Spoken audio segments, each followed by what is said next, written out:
Hi, I'm Jalena Arnold, and welcome to the Solidarity Seat, where we are focused on getting to know who you should know in the UAW and in our own community. For as long as it takes until we get the contract that we deserve. We've been chipped away, our rights have been eroded, and we're here now to take a stand.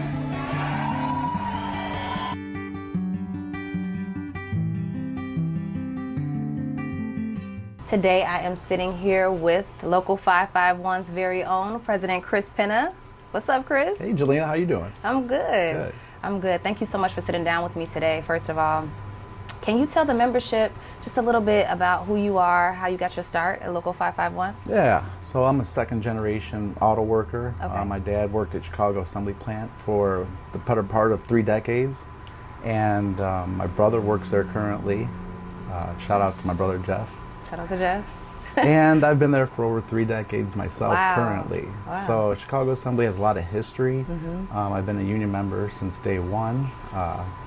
Represent UAW Local 551, and it's been a great journey, but there's so much more work to do Right. when it comes to organizing and getting fair contracts for the workers. Yeah.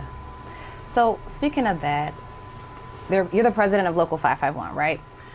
Being the first Latino president of our local's history, what does that represent to you and to the membership?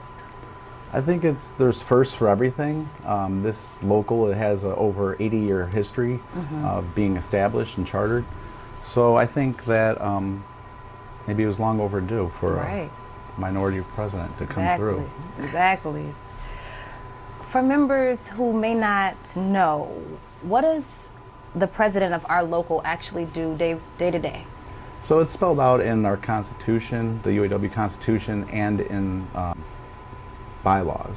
But there are a lot more roles that go beyond that, and one of them is Unity in the Community project that we have going on, which gets the kids in the local areas, they're young adults, 18 to 24, off the streets and paid by the city of Chicago to help work community-wise with us, and also we help them build resumes so they can get into the job world.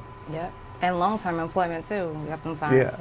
So I think that's one of the best things that we've done since I've been here. Just I agree. Giving back, unity in the community. Yep. What's been the most challenging part of your job so far? Because how long have you been president? Over a decade. Over a decade. Okay. And so you got a decade's worth of experience. Yeah. What's the most challenging thing you've come across? I would say in 2023, the stand-up strike was probably the most challenging.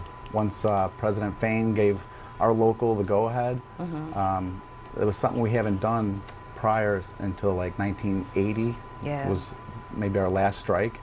So there was a learning curve of jumping into something that we didn't have much experience with, but through our committees being so organized and stuff, and our relationship with the community, it really made things well received by the community, but also by the nationwide press. Like we didn't have any bad publicity, we only portrayed good publicity, and that went on not only a nationwide scale, but a global scale. Yeah. So I would say that was the most challenging, was the 2023 stand-up strike, but right now we're working towards the 2028 general strike. Okay.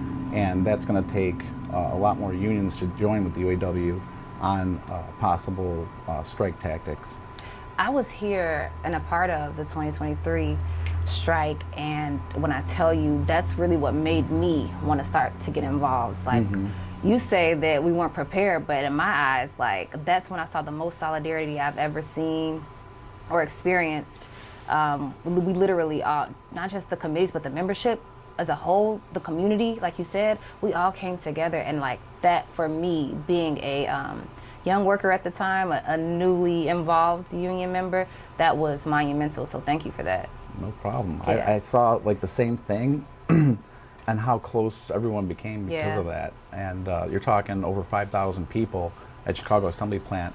It was a big undertaking, and the amount of solidarity was like, you could see it, like in action.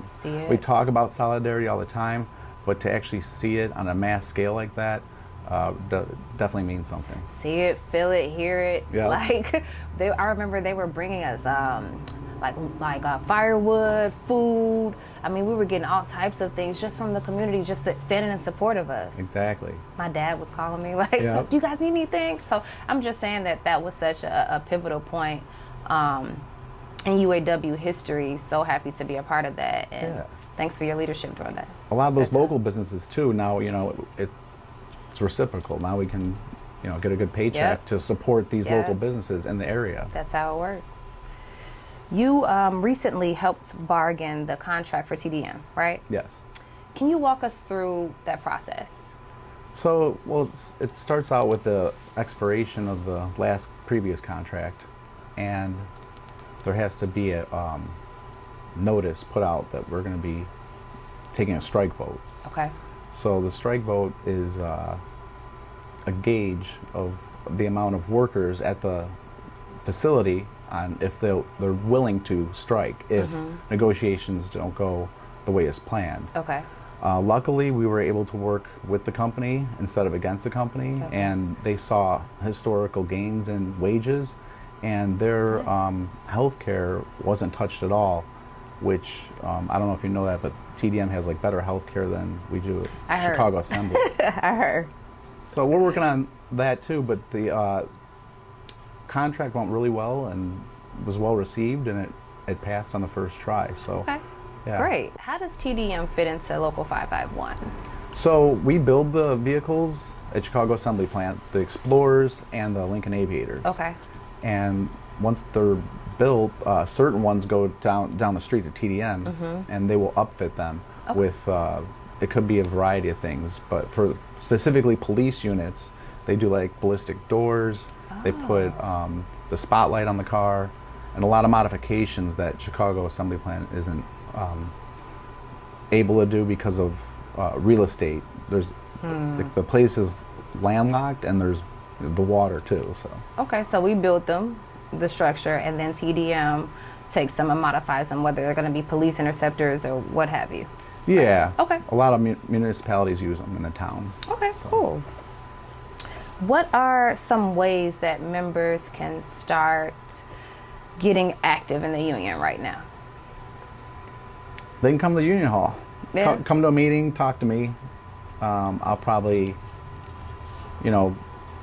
steer them in the right way, depending on what their interests are, and steer them towards a committee.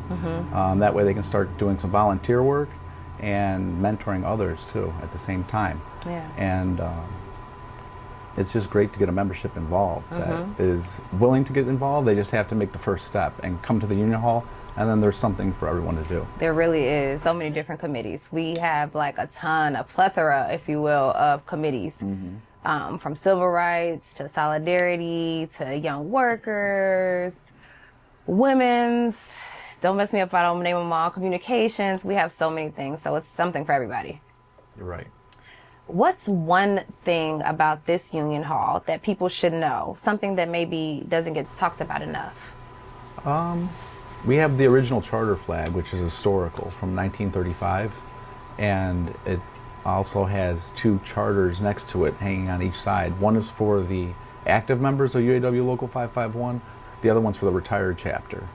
And the retired chapter is signed by Walter Reuther himself. Oh, nice. And with the UAW seal. So that's a lot of historical value. I know a lot of union halls don't have that. So we're blessed that labor history, I would say, we're like some of the beginnings of it. And we try and preserve it here in many ways we can, but that would be, I would say, it starts with those charter flags because their right to assemble was enhanced by this union hall.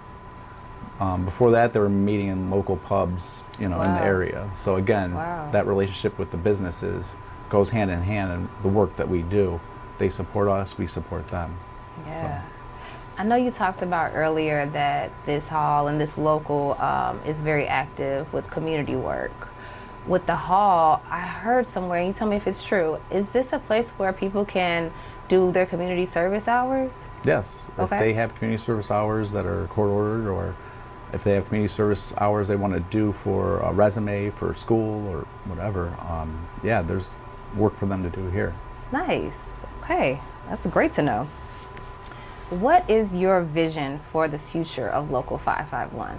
So I would really like to see Local 551 just grow through organizing. Our organizing committee is relatively new.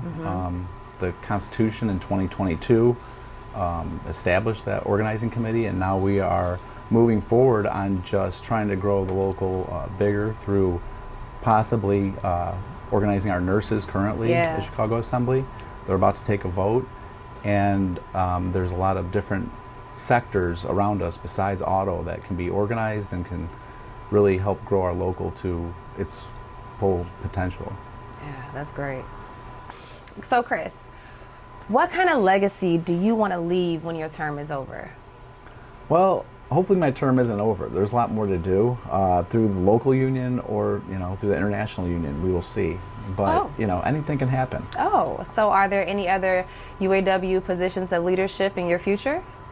Well, we'll stay tuned for more information. Oh, okay. Well, you're going to leave us out on a cliffhanger, huh? Okay. Thank you, Chris, so much for sitting down with me. I've interviewed some great UAW leaders, and I had to interview my president, my own Local 551's very own. It's where I got my start professionally, so I definitely had to pay respect and thank you for everything that you do for this local and that you're going to do. Thank you, Jalena. It's been my pleasure. No problem. Thank you, everyone, for tuning in. This is Jalena Arnold with the Solidarity Seat, and we are signing out.